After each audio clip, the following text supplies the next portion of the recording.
बिस्मिल्लाहिर्रहमानिर्रहीम। अस्सलाम वालेकुम नाजरीन, वीनस टीवी के साथ मैं हूं आपका होस्ट, आपका मेज़बान मोदली पंजवानी और आप देख रहे हैं प्रोग्राम स्टॉक गाला। नाजरीन, मिफ्ता इस्माइल साहब फाइनेंस मिनिस्टर ने जो है वो प्रेस कॉन्फ्रेंस की है आज की तारीख में, और जो पेट्रोल के रेट बढ़ाए हैं और आगे जो मामला लग रहे हैं उस पर जो है ना उन्होंने वजाहत दी है। तो ये थोड़े बहुत क्लिप्स आप सुन लें। रात को भी मीटिंग हुई थी, हमारे 2-3 मीटिंगें हो चुकी हैं। रात को भी फाइनेंस डिवीजन वालों की, रेवेन्यू वालों की उनसे मीटिंग हुई थी। स्टेट बैंक की उससे पहले मीटिंग हो चुकी है, मैं भी शामिल था उसमें। तो आज इन्होंने फिर हमको भेज दिया है नया LOI, तो मैं आज के दिन में साइन करके इंशाअल्लाह ताला इसको भेज दूंगा। तो ये एक जो था वो IMF का ये कंप्लीट हो गया इंशाअल्लाह ताला, और फिर हम उम्मीद कर रहे हैं कि अगस्त के महीने के अंदर बोर्ड मीटिंग हो जाएगी, गालिबन 29 तारीख को। तो उसके बाद इंशाअल्लाह ताला ये पाकिस्तान की डिसबर्समेंट शुरू हो जाएगी। प्रोग्राम तो आपको पता शुरू हो चुका है। दूसरी तरफ ये बताना भी बहुत ज़रूरी है कि अल्लाह ताला की मेहरबानी से जो डॉलर 17 जुलाई के बाद से कंट्रोल से निकल गया था हमारे तकरीबन, और बहुत 2-4 दिन तक और पूरे हफ्ते तक 10 दिन तक रोज़ बढ़ता रहा, लेकिन 2-3 दिन तक तो काफ़ी बढ़ा। वो अल्लाह ताला की मेहरबानी से जब 239 रुपये तक पहुंच गया था इंटरबैंक में, तो फिर हमने कंट्रोल कर लिया, और उसके बाद से वो बदस्तूर 15 दिन तक वापस आता रहा है। तो 1 अगस्त से लेकर 15 अगस्त तक दुनिया की बेहतरीन जो सबसे मजबूत करेंसी थी वो आपका पाकिस्तानी रुपया था, और दुनिया की सबसे तेज़ चलने वाली स्टॉक मार्केट थी वो आपकी पाकिस्तान स्टॉक एक्सचेंज या कराची स्टॉक एक्सचेंज थी। तो ये अल्लाह ताला की बड़ी करम है कि ये चीज़ हुई है।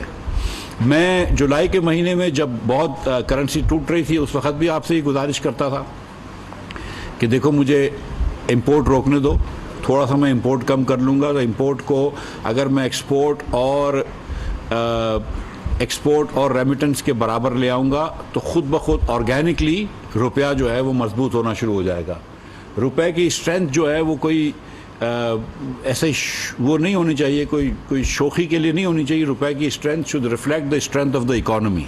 नाज़रीन, इस प्रेस कॉन्फ्रेंस में अगर हम देखें तो मिफ्ता इस्माइल साहब ने जो है वो इंडिकेट किया है कि जो लेटर ऑफ इंटेंट है वो अभी साइन होकर जो है आज की तारीख में वाशिंगटन भेज दिया जाएगा। वाशिंगटन बेस्ड जो लेंडर है उसको ये लेटर जो है मौसूल हो जाएगा, और 29 अगस्त को जो है मीटिंग है, दोबारा एक मीटिंग है। मीटिंग में क्या पेशरफ्त होती है वो भी देखना बाकी है। तो काफ़ी ज़्यादा लिंगर ऑन हो रहा है। IMF अगर हम देखें तो काफ़ी ज़्यादा टाइम ले रहा है, काफ़ी ज़्यादा इसमें मेहनत करनी पड़ रही है, और काफ़ी ज़्यादा हम देखें तो लेटरबाजी करनी पड़ रही है। और एक MOU साइन करते हैं, फिर दूसरा कुछ लेटर आ जाता है, वो साइन करके भेजना पड़ता है। तो क्या मामला थे क्या नहीं है ये सब अभी देखना बाकी है। इसके अलावा अगर हम देखें तो 16 तारीख की रात को, 15 तारीख की रात को अगर हम देखें तो 16 तारीख से जो है वो गवर्नमेंट ने पेट्रोल के रेट में इजाफा कर दिया है। हम देखें तो पेट्रोल का जो हमारा रेट है, जो नया रेट आया है वो 233.91 हो गया है, और पेट्रोल का रेट जो बढ़ाया गया इस बार 6.72% बढ़ाया गया है। हाई स्पीड डीजल अगर हम देखें तो थोड़ा सा माइन्यूट्स इसमें कमी की गई है, 0.51 पैसा जो है इसमें कमी की गई है। तो ये मामलात हैं। पेट्रोल प्राइसेस जो है वो काफ़ी ज़्यादा सर्च करते जा रहे हैं, और पेट्रोल के अगर हम मामला देखें तो जब पास्ट की गवर्नमेंट थी, PTI की जो गवर्नमेंट थी, और जो पास्ट के फाइनेंस मिनिस्टर थे, उस टाइम पे अगर हम मामला देखें तो WTI क्रूड ऑयल जो है वो $130 का था। उसने जो है वो एक नया हाई बनाया था $130 का, और जो पेट्रोल मिल रहा था वाम अन्नास को वो 150 रुपये का जो है वो लीटर मिल रहा था पेट्रोल का।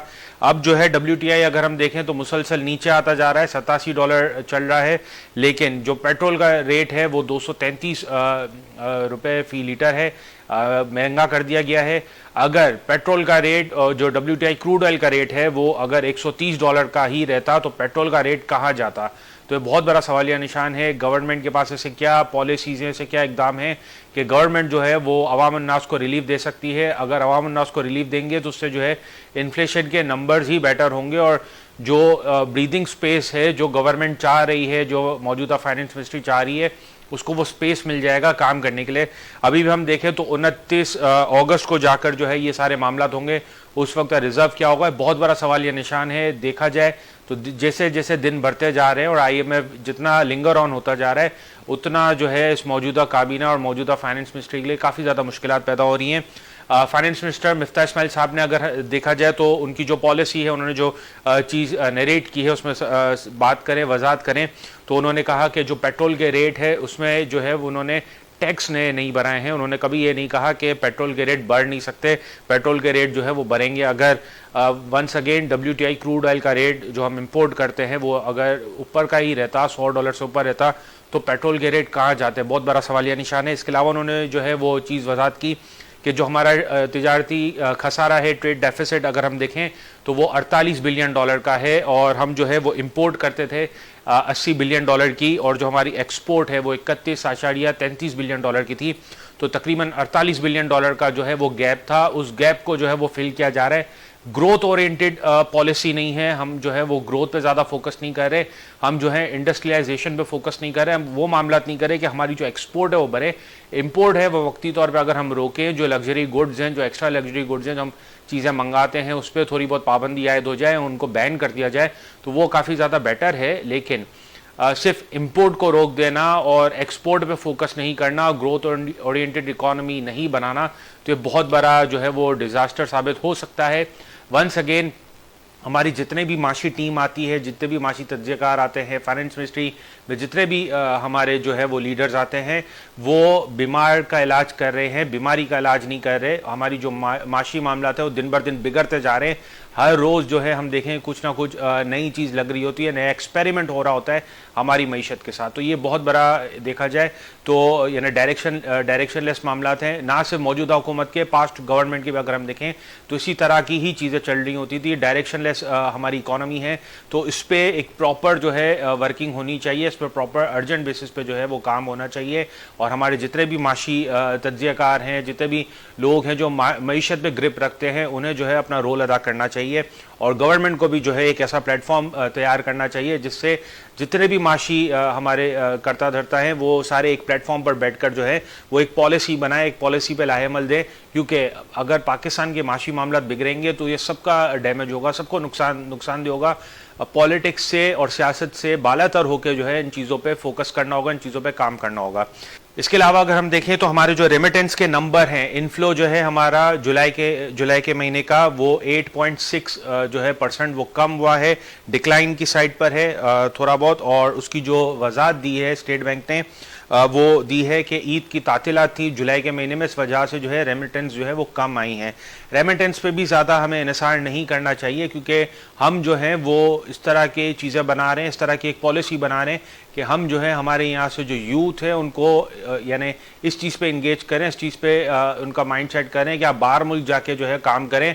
ब्रेन ड्रेन हो रहा है हमारे यहाँ से जो भी हमारा यूथ है वो जो भी स्टडी करता है, कुछ भी पढ़ता है, तो वो जो है अपने मुल्क और अपने मुल्क के मईशत में उस हिसाब से कारगर नहीं होता। वो बाहर मुल्क जाकर जो है वो इस तरह के मामला चलाता है और वहाँ से हम रेमिटेंस पे ज़्यादा इन्हिसार करते हैं। तो ये भी पॉलिसी जो है अगर हम देखें तो पास्ट में लेबनान की भी इसी तरह की पॉलिसी थी। ब्रेन ड्रेन काफ़ी ज़्यादा हो रहा था हमारे मुल्क से, जो है हमारी जो यूथ है, हमारे जो लोग हैं वो बाहर ममालिक जाकर जो है वो जॉब करते थे, बाहर ममालिक से पैसे भेजते थे। तो वो चीज़ें जो है वो वक्ती तौर पे सही हैं, लेकिन ये कोई परमानेंट सोल्यूशन नहीं है, परमानेंट इलाज नहीं है। हमारी मईशत का परमानेंट इलाज सिर्फ इतना है कि हमें जो है वो इंडस्ट्रियलाइजेशन पे फोकस करना है। हमें जो गाइडलाइंस दी गई हैं, जो मामलात हैं, हम सबको पता है। अगर हम किसी छोटे से बच्चे से भी अगर ये चीज़ पूछ लें, मामला पूछ लें कि क्या क्या चीज़ होनी चाहिए, तो वो भी परमानेंट इलाज यही बताएगा कि हमें जो है टैक्सेशन पे काफ़ी ज़्यादा वर्किंग करनी है। हमारी जो अवाम नास है वो टैक्स नहीं भरते। मिफ्ता इस्माइल साहब जो है फाइनेंस मिनिस्टर, उन्होंने भी इस चीज़ का शिकवा किया कि हम में से कोई टैक्स नहीं भरता, जो भी इंपोर्ट बेस्ड इकॉनमी है हम उससे ही टैक्स कलेक्ट करते हैं। तो ये जो हमारी पॉलिसीज़ हैं वो काफ़ी यानी हमारी इकॉनमी के अगेंस्ट है और इस पर जो है कुछ लाएमल होना चाहिए। इसके अलावा नाजरीन अगर स्टॉक मार्केट से रिलेटेड बात कर ले तो हमारी जो स्टॉक मार्केट है उसके चंद आदाद व शुमार मैं आप लोगों के साथ शेयर कर दूं। पी रेशो की काफ़ी ज़्यादा बात हो रही होती है, मल्टीपल्स की काफ़ी ज़्यादा बात हो रही होती है। जितने भी जो रिसर्च एनालिस्ट हैं और जितने भी जो नौसिखिया हम बोले तो गुरूज हैं, वो पी रेशो मल्टीपल पे ज़्यादा फोकस करने की बात करते हैं। पी रेशो नो डाउट एक इंडिकेटर है, वन ऑफ द इंडिकेटर है जिससे हम मार्केट को कंपैरेटिवली देख सकते हैं। थोड़े आदाद व शुमार दे दूं तो पाकिस्तान जो है उसका पी रेशो जो मल्टीपल चल रहा है वो 4.46 का है। इंडिया जो है वो 22 के मल्टीपल पे चल रहा है। चाइना जो है वो 13.39 के मल्टीपल पे चल रहा है। बांग्लादेश अगर हम देखें तो 16.15 पे चल रहा है। श्रीलंका जो कि डिफॉल्ट कर चुका है वो 5.52 के मल्टीपल पे चल रहा है। यूएसए अगर हम देखें तो 22.68 के मल्टीपल पे चल रहा है। यूके अगर हम देखें तो 14.42 के मल्टीपल पे चल रहा है। मल्टीपल क्या है, पी रेशियो क्या है, सिंपल सा है कि अगर हम 1 रुपया कमाते हैं और हमारा पाकिस्तान का जो मल्टीपल है वो 4.46 है, तो इसका मतलब जो 1 रुपया है उसके तनासुब से हम देखें तो 4 गुना जो है मार्केट बढ़ी हुई है। इसके बरक्स अगर हम दूसरे ममालिक में देखें तो 16 गुना, 15 गुना, 20 गुना जितनी भी मार्केट बढ़ी हुई है। उसकी बुनियादी वजह यह है कि जितनी भी हमारे अलावा जितनी भी ममालिक हैं, हमारे रीजन में जितने ममालिक हैं, इंटरनेशनल जितने भी ममालिक हैं, वहाँ पर इन्वेस्टरों में शऊर है। इन्वेस्टर जो है वो यानी उसे चीज़ें पता हैं, उसे मामलात पता हैं, वो कंपनीज के फंडामेंटल्स को जानते हैं, वो किसी के टिप पे और किसी की नाम निहाद गुरु के जो है वो बातों में नहीं आते और वो इन चीज़ों पे ज़्यादा उनका जो फोकस होता है वो स्टडी पे फोकस होता है। अनफॉर्चुनेटली हमारे जो इन्वेस्टर हैं वो स्टडी पे हमारा फोकस नहीं है। इस वजह से हम देख रहे हैं पाकिस्तान स्टॉक एक्सचेंज में इन्वेस्टरों की तादाद कम है। इस वजह से हम जो है वो उतना डिमांड नहीं देखते। शेयर प्राइस जब कम होते हैं, घटते हैं, तो डिमांड नहीं देखते। एवरेज अगर मैं आपको बताऊं तो इंडिया का जो एवरेज मल्टीपल चलता है, हम अगर 5 साल का तनासुब देखें तो तकरीबन 16 से 18% जो है वो एवरेज चल रहा होता है। पाकिस्तान को जो एवरेज चल रहा था, जो पास्ट में हम पाकिस्तानी स्टॉक मार्केट की परफॉर्मेंस देखें तो 8 का जो है वो एवरेज बनता है। 11 का जो मल्टीपल है, 11 का जो पी रेशियो है वो हम मैक्सिमम जाते हैं।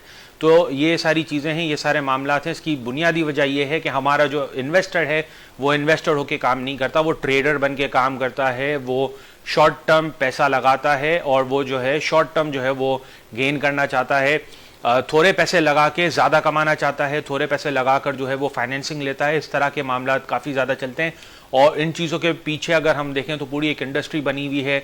सोशल मीडिया पे अगर हम देखें तो काफ़ी ज़्यादा ऐसे नाम निहाद गुरुज हैं जिनके पास कोई वो स्किल्स नहीं है, कोई मामला नहीं है, वो जो है खुद सीखते जा रहे होते हैं और आगे सिखाते जा रहे होते हैं। इस तरह की चीज़ें चल रही होती है। जबकि बाहर ममालिक में अगर हम देखें तो हर चीज़ सिस्टमैटिक चल रही होती है और बाहर ममालिक में भी जितने भी ब्रोकरेज हाउसेज, जितने भी फाइनेंशियल इंस्टीट्यूशंस हैं, उनको भी कोई चीज़ सिखाने की ज़रूरत नहीं पड़ती। वहाँ में अवाम में शऊर है। अवाम जब पैसा लगाती है, पैसा लगाने से पहले जो है वो इन चीज़ों को लर्न करती है, ये चीज़ें सीखती हैं। तो अनफॉर्चुनेटली हमारे यहाँ पे मसला ये है कि हम इन चीज़ों को सीख नहीं रहे, सीखना नहीं चाहते, पैसा लेकर आते हैं और हम जो है वो जितने भी गुरुज हैं सोशल मीडिया पे अगर खास तौर पे देखें उनसे टिपे मांग रहे होते हैं। हम किसी से ये नहीं पूछते कि हमें ये चीज़ सिखा दें, हमें जो है हमारी स्किल्स में इंप्रूवमेंट लेके आए, इसके बाद हम पैसे लगाएंगे। बाहर ममालिक में जो है वो काम इसके बरक्स चल रहा होता है, इसके ऑपोजिट चीज़ें चल रही होती है। इस वजह से बाहर के ममालिक में अगर हम देखें तो इन्वेस्टरों की तादाद भी ज़्यादा है और वो जो वहाँ के जो ममालिक हैं उनके जो इंडेक्सेस हैं, उनके जो मार्केट है वो ज़्यादा मल्टीपल पे काम कर रही है। इसकी जो बुनियादी वजह ये है कि वहाँ पर डिमांड ज़्यादा है। जहाँ पर इन्वेस्टरों की तादाद ज़्यादा होगी तो ऑटोमेटिकली की वहाँ डिमांड ज़्यादा होगी। हमारे यहाँ पे अनफॉर्चुनेटली मसला ये है कि हमारे यहाँ पर जो टोटल पार्टिसिपेंट्स हैं, ना सिर्फ लोकल इंडिविजुअल, टोटल पार्टिसिपेंट्स हैं, उनकी तादाद कम है। इस वजह से मार्केट में कॉन्फिडेंस नहीं आता। चंद कंपनियां हमारी ऐसी हैं, बहुत अच्छी कंपनियां हैं, सुथरी कंपनियां हैं, ब्लू चिप स्टॉक्स हैं, वो अगर आप देखें तो उनके रेट इतने नहीं टूटते। उसकी बुनियादी वजह ये है कि सप्लाई एंड डिमांड है, उन स्क्रिप्ट्स में जो है वो डिमांड ज़्यादा है। इस वजह से जब मार्केट नीचे गिरती है, मार्केट जब मंदी के जोन में होती है तो उस तरह से उनके रेट नहीं टूटते। अनटिल एंड अनलेस जो इन्वेस्टर है उसने कोई दूसरी पोजीशन नहीं बनाई हो उधार पे, जो मजबूरन उसको जो है वो अपनी डिलीवरी बेचना पड़े। तो ये सारी चीज़ें हैं, ये सारे मामलात हैं। वॉरेन बफेट जो पूरी दुनिया के अगर हम देखा जाए स्टॉक मार्केट के गुरु हैं, अगर हम उसको फॉलो करना शुरू कर दें, उनके सारे मामला देखना शुरू कर दें, स्टडी पे ज़्यादा फोकस करना शुरू कर दें, हमारी जो कौम है उसमें यूथ की तादाद काफ़ी कसीर है, काफ़ी ज़्यादा तादाद है। ये चीज़ें सीख कर अपने स्किल को इन्हेंस करके जो है आप इन्वेस्टमेंट करेंगे तो आप बहुत अच्छा रिटर्न लेके जाएंगे। वॉरेन बफेट जो है वो वैल्यू इन्वेस्टिंग के काफ़ी ज़्यादा फोकस करवाते हैं। वैल्यू इन्वेस्टिंग होती ये है कि जब मार्केट नीचे होती है, मार्केट जब जवाल पजीर होती है, जब कोई स्टॉक जवाल पजीर होता है तो चंद इंडिकेटर्स होते हैं, उससे जो है वो ये अंदाज़ा लगाया जा रहा होता है कि आया स्क्रिप्ट जो है या कोई जो शेयर्स है, जो कंपनी है, उसके शेयर सस्ते दामों मिल रहे हैं कि नहीं मिल रहे। उसके सिंपल 3 चीज़ें हैं, लो पी रेशियो, लो जो मल्टीपल है वो, जो आपका एवरेज बेंचमार्क इंडेक्स है उससे कम पी रेशियो अगर चल रहा है, मल्टीपल चल रहा है, और आगे एक्सपेक्ट भी ये किया जा रहा है जो गवर्नमेंट की पॉलिसी है या कंपनी के अंदर जो फंडामेंटल्स हैं वो आगे जाकर भी जो है वो पी रेशियो, मल्टीपल जो है वो अच्छे होंगे, तब जाके उसमें इन्वेस्टमेंट करते हैं। प्राइस टू बुक वैल्यू भी जितना यानी नैरो होगा, कम वाइडन होगा, उतना ज़्यादा यानी वैल्यू इन्वेस्टिंग है। इसके अलावा डिविडेंड यील्ड जो है वो देखना है कि हमारा जो बेंचमार्क इंटरेस्ट रेट क्या चल रहा है, और डिविडेंड यील्ड अगर उससे ज़्यादा है तो ये भी जो है एक बहुत बड़ा इंडिकेटर है जिसको फॉलो करके हम काम कर सकते हैं। इसके अलावा अगर हम देखें तो एक और इंडिकेटर है, टेक्निकल इंडिकेटर का है, इसे RSI कहते हैं, रिलेटिव स्ट्रेंथ इंडेक्स। तो इसके मामलात अगर हम देखें तो इसका जो इंडिकेटर है ये फॉलो होता है 30 और 70 के बीच में ये फॉलो होता है। तो ये भी जो है हमें इंडिकेट कर रहा होता है कि टेक्निकल लेवल पर जो है वो कंपनी डिस्काउंटेड है या ओवरबॉट है। तो जो 70 अबव है यानी जो ओवरबॉट की तरफ है उनका लिस्ट आप लोगों के साथ में शेयर कर दूं। बिलो 30 इस वक्त कोई भी शेयर नहीं है। उसकी बुनियादी वजह ये है कि मार्केट जो है वो 39,500 से जो मार्केट ने लो बनाया था उसके बाद जो है मार्केट स्लोली ग्रेजुअली जो है वो अपवर्ड ट्रेंड पर है। और उसकी बुनियादी वजह ये है कि जिस हिसाब से डॉलर जो है वो बेकाबू हो गया था, इंटर बैंक में जो है डॉलर ने 239.90 का जो है वो एक हाई बनाया था। इसके बाद जो है वो डॉलर नीचे आना शुरू हो गया है, हमारा रुपी जो है वो स्ट्रांग होना शुरू हो गया। इसके अलावा IMF की भी काफ़ी ज़्यादा चीज़ें चल रही हैं, मामला चल रहे हैं। रोज़ जो है हम एक नई चीज़ सुनने में आ रही होती है IMF से रिलेटेड कि बहुत जल्द ये चीज़ आ जाएगी। और इसके अलावा हम देखें तो रिजल्ट सीज़न भी है। इन सब चीज़ों का अगर हम मजमा देखें तो मार्केट जो है इस वजह से ग्रो कर रही है, इस वजह से मार्केट जो है वो ये एक साइकिल बना रही है, मार्केट जो है ऊपर अपवर्ड ट्रेंड पर है। तो इसमें अगर हम देखें तो जो कंपनियां हैं वो 70 अबव RSI पे चली गई हैं।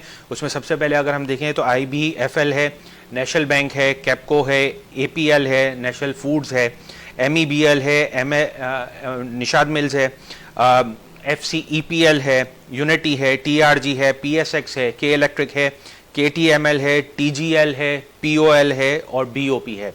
ये जितनी भी कंपनियां हैं ये अभी 70 अबव RSI पे ट्रेड हो रही हैं। अब 70 अबव RSI पे ट्रेड हो रही हैं तो उसका मतलब लाजमी नहीं है कि ये नीचे आएंगी। ये जब तक इनके रिजल्ट नहीं आएंगे, जब तक इनकी अनाउंसमेंट नहीं आती और जब तक इनकी जो पॉजिटिव चीज़ें जो एक्सपेक्ट की जा रही हैं मार्केट की तरफ से वो मामला जब तक डिस्क्लोज नहीं होंगे तब तक जो है ये ऊपर के ट्रेड में होंगे। तो इन पे जो है कॉशियस अप्रोच इख्तियार करनी है।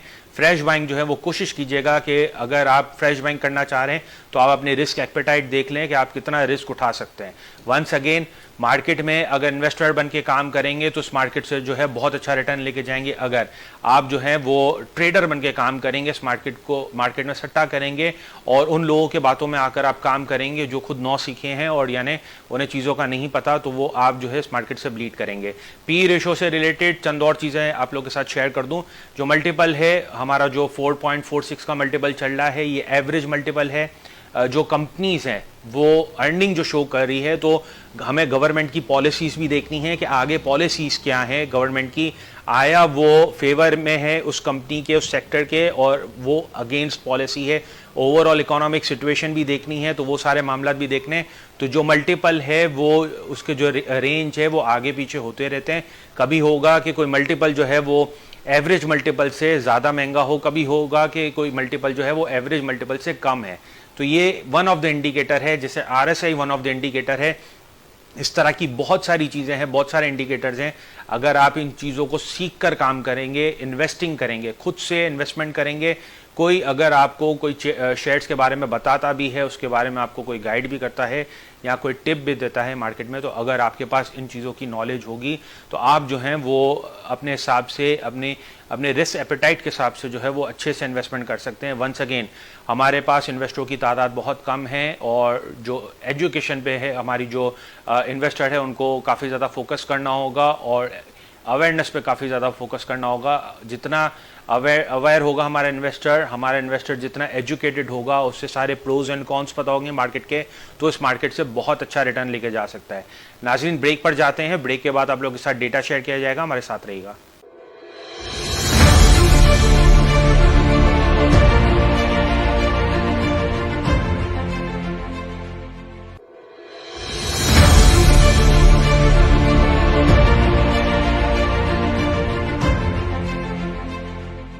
वेलकम बैक नाजरीन। सबसे पहले डॉलर की बात कर लें तो डॉलर जो है हमारा इंटर बैंक में हम देखें तो हमारा पाक रुपी जो है वो माइन्यूट सा उसने जो है वो मजीद रिकवर किया है और डॉलर जो है अब थोड़ा जो पाक रुपी और डॉलर का जो ये मामला चल रहे थे वो थोड़े बहुत थमना शुरू हो गए और अब देखना है कि अगली चाल क्या होती है, अगला मूव क्या होता है डॉलर और रुपी पैरिटी में। जितना ये मामला स्टेबल होंगे, जितना डॉलर और पाक रुपी जो है वो स्टेबिलिटी पे होंगे, मामूली जो है वो इजाफा और या मामूली उसमें गिरावट होगी, तो वो काफ़ी ज़्यादा मईशत के लिए अच्छा है। जहाँ काफ़ी ज़्यादा डॉलर का रेट सर्च कर जाए और जहाँ जो है डॉलर काफ़ी ज़्यादा नीचे गिर जाए, तो ये मामला जो है काफ़ी ज़्यादा बिगाड़ पैदा करते हैं हमारी मईशत के लिए।